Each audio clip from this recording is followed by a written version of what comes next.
جمعية الدعوة والإرشاد وتوعية الجاليات بمحافظة بدر। আসসালামু আলাইকুম ওয়া রাহমাতুল্লাহি ওয়া বারাকাতুহু। সুপ্রিয় বন্ধুগণ, আমরা খুব দানবীর, আমাদের মূল জিনিসই দান করে দিচ্ছি। দুনিয়ার তুচ্ছ জিনিস দান করি না। যেটি আমার পছন্দের, খুব ভালোবাসি একটি জিনিস, আমার প্রিয় জিনিস দুনিয়ার, এটি দান করি না। পরকালের মৌলিক যে ধন ভাণ্ডার, পরকালের যে বিষয়গুলি, যেটি মৃত্যু হলেই আমাকে মূল্যায়ন করা হবে যে বিষয়গুলি দিয়ে, সেটি দান করে দিচ্ছি। সেটি হলো আমাদের ঈমান আমল। অবাক হবেন কিভাবে দান করে দিচ্ছি। তা হলো মুখরোচক কিছু কাজ রয়েছে। চাষটালে বসি, হোস্টেলে বসি, পরস্পর বন্ধুবান্ধবে আড্ডায় বসি, সফরে যাই, ভ্রমণে যাই, হাট বাজার যেখানে হোক না কেন, একজন আরেকজনের সাথে সাক্ষাৎ হলেই মনের প্রশান্তি নিয়ে বলতে থাকি, শুনেছ অমুক এটা করেছে, অমুক এটা করেছে, অমুকের মাঝে এটা, অমুক এমন পোশাক পরে, এমন খায়, এভাবে চলে, এভাবে হাঁটে। এটা কত অপরাধ জানেন? এটা হলো গীবত করা।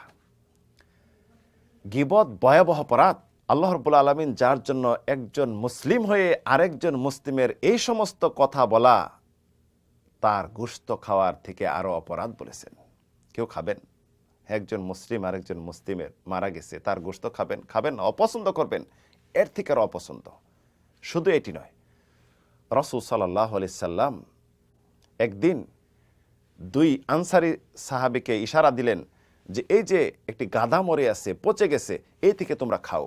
বলছে, ইয়া রাসূলুল্লাহ, কি বললেন আপনি? এই থেকে কেউ খাবে? তখন বললেন, তোমরা এই মাত্র যে অপরাধটি করেছো, এটি খাওয়া থেকে আরো ভয়াবহ। অর্থাৎ আসলামী গোত্রের এক ব্যক্তি জিনা ব্যভিচার করেছে, যার জন্য নিজে ভুল ত্রুটি স্বীকার করে রাসূলের কাছে আসলেন। আসার পরে বলেন, ইয়া রাসূলুল্লাহ তাহহিরনি, আমাকে পবিত্র করুন। বারবার বললেন। তখন রাসূল নির্দেশ দিলেন তাকে রজম করার জন্য, মৃত্যুদণ্ড দেওয়ার জন্য। পাথর নিক্ষেপ করে তার মৃত্যু নিশ্চিত করা হলো। পরবর্তী দুইজন বলল, দেখো আল্লাহ রাব্বুল আলামিন গোপন রাখছে, তারপরও নিজে প্রকাশ করলো, কুকুরকে যেমন মারা হয় সেভাবে তাকে মারা হলো। এই অপরাধে রাসূল বললেন, তোমরা এইমাত্র যে সমালোচনা করলে, এই পচা মরা গাদার গোশত খাওয়া থেকে আরো জঘন্য অপরাধ। আল্লাহ রাব্বুল আলামিন তাই ইরশাদ করেছেন, ওয়ালা ইয়াগতাব বা'দুকুম বা'দা আইয়ুহিব্বু আহাদুকুম আইয়াকুলা লাহমা আখিহি মাইতান ফাকারিহতুমু। তোমরা পরস্পর গীবত পরনিন্দা করো না, একজন আরেকজনের দোষ ত্রুটি বলো না। তোমরা কি চাবে দোষ ত্রুটি বর্ণনা করা মানে কি একজন মুসলিম হয়ে আরেকজন মৃত ভাইয়ের, মুসলিম ভাইয়ের গোশত ভক্ষণ করবে না? এর থেকে অপরাধ।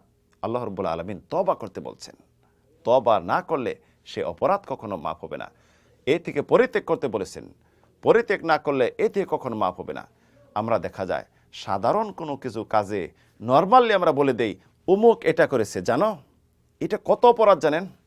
রাসূল সাল্লাল্লাহু আলাইহি সাল্লামের স্ত্রী উম্মুল মুমিনিন মা আয়েশা রাদিয়াল্লাহু আনহা রাসূলের অন্য স্ত্রী সম্পর্কে, অর্থাৎ উম্মুল মুমিনিন সফিয়া সম্পর্কে শুধু রাসূলকে ইশারা দিছিলেন এভাবে, অর্থাৎ একটু খাটো ছিল এটা বুঝাইতে চাইছিলেন।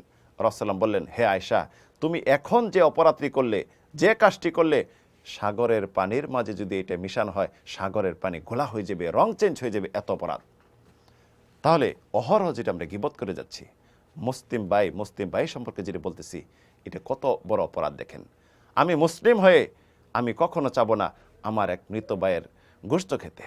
আমি মুসলিম হয়ে আমি কখনো চাবো না তার মান সম্মানকে ক্ষতি করতে, যেটি রাসূল সাল্লাল্লাহু আলাইহি সাল্লাম বিদায় হজের ভাষণে কিয়ামত পর্যন্ত একজন মুসলিম আরেকজন মুসলিমের মান সম্মানকে হারাম করে দিয়েছেন। কখনো মান সম্মান নষ্ট করতে পারবে না, কিয়ামত পর্যন্ত এটি হারাম। আক্ষেপের বিষয়, যারা আমাদের সওয়াবের হকদার বেশি, তাদেরকে সওয়াবগুলি বিতরণ না করে যারা কোনো হকদার নয় তাদেরকে এভাবেই বিতরণ করে দিচ্ছি। আব্দুল বিন মুবারক, এমনভাবে হাসান আল বাসরি রাহিমাহুল্লাহ, তারা বলেন, লাউ কুনতু মুকতাবান আহাদান লাগতাবতু ওয়ালিদাই। আমরা যদি কাউর গীবত করি তাহলে পিতামাতার গীবত করব। কেননা লিআন্নাহুমা আহাক্কু বিহাসানাতি, কেননা তারা উভয়ে আমার যে সওয়াবগুলির হকদার বেশি, তাদের হক রয়েছে আমাদের সওয়াবগুলি পাওয়ার, কিন্তু মানুষকে কেন বিতরণ করে দিচ্ছে? কিয়ামতের দিন ওই ব্যক্তি হবে মুফলেস, নিঃস্ব, সব কিছু হারা। কোন ব্যক্তি জানেন? গীবত করেছেন, গীবত করার কারণে কিয়ামতের দিন আপনার ধন সম্পদে কোনো কাজে আসবে না, আপনার আমলগুলি বিতরণ করে দেওয়া হবে যাদের গীবত করেছেন, যাদেরকে কষ্ট দিয়েছেন, মনে কষ্ট দিয়েছেন, আঘাত দিয়েছেন, পরবর্তী দেখা যাবে আপনার সওয়াব কিছু নেই, তখন আল্লাহ রাব্বুল আলামিন আপনাকে জাহান্নামে নিক্ষেপ করবেন। এই মুখের কারণে, এই গীবতের কারণে মানুষকে পায়ে ধরে মুখের বরে টেনে ছেঁচড়িয়ে জাহান্নামে নিক্ষেপ করবে। মুআয ইবনে জাবালের হাদিস, যেটি রাসূলুল্লাহ বললেন, হে মুআজ, জেনে রাখো এই মুখের কারণে মানুষকে জাহান্নামে নিক্ষেপ করা হবে। শুধু জাহান্নামে নয়, কিভাবে? উল্টো করে জাহান্নামে নিক্ষেপ করা হবে। তাই প্রিয় বন্ধুগণ, যদি গীবত করতে মন চায় তাহলে আপনজনের গীবত করেন, আপনার সওয়াব তারা পাক। মানুষের গীবত করে মানুষকে কষ্ট দিয়ে আপনার সওয়াব নষ্ট করবেন না, এটি আমার উপদেশ।